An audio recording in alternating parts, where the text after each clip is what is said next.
What if the world you imagined wasn't real? What if the silence wasn't mystery, but absence? What if the waiting was just emptiness in disguise? This is the moment when the dreamer wakes. For the INFP, the inner world is rich and sacred, a sanctuary shaped by introverted feeling, FI. It doesn't just feel, it evaluates. It holds visions of justice, beauty, meaning. But the outer world often doesn't reflect those ideals. And when the contrast grows too sharp, something in the dreamer shatters. The FI retreats, turns inward, protects what's left.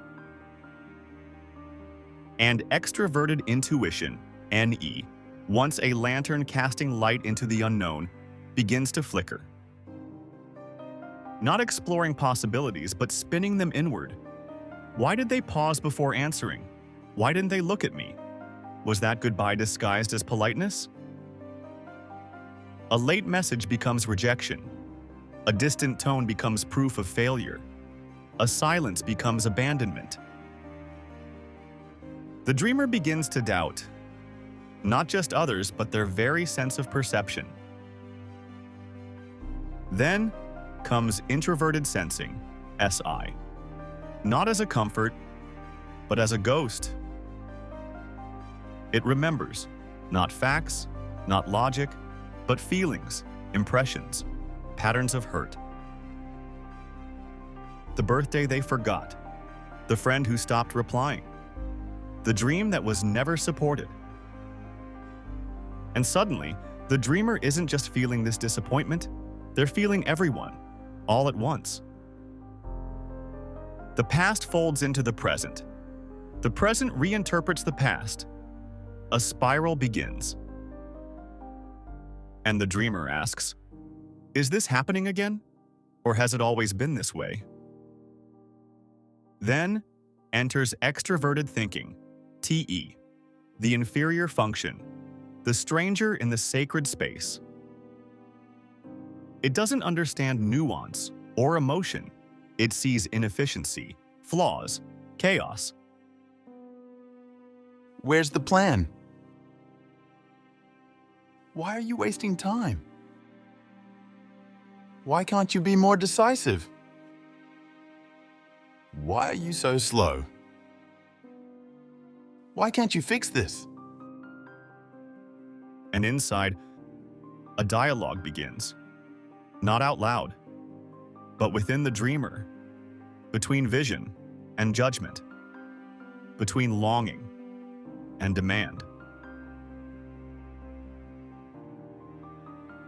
But I just want it to feel right.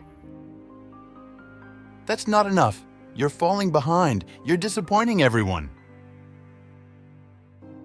I'm not ready. I'm still trying to understand. You always say that, and nothing ever changes. The dreamer, once radiant with vision, begins to see only failure in the mirror.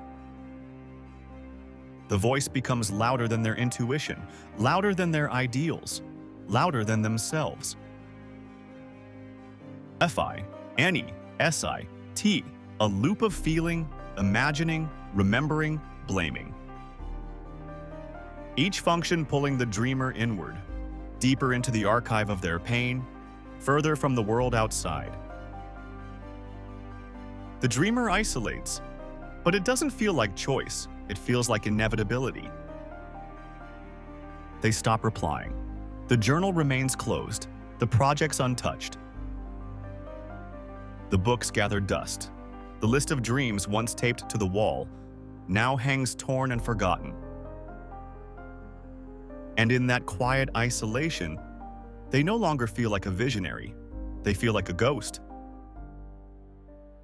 But what if this isn't the end? What if this is the turning point? What if the fall was necessary for the rebuild? In the next episode, we watch the dreamer gather the broken pieces and start again, piece by piece. And you, What do you do when you wake up from the dream and find nothing left around you? Thanks for watching. See you on the next episode.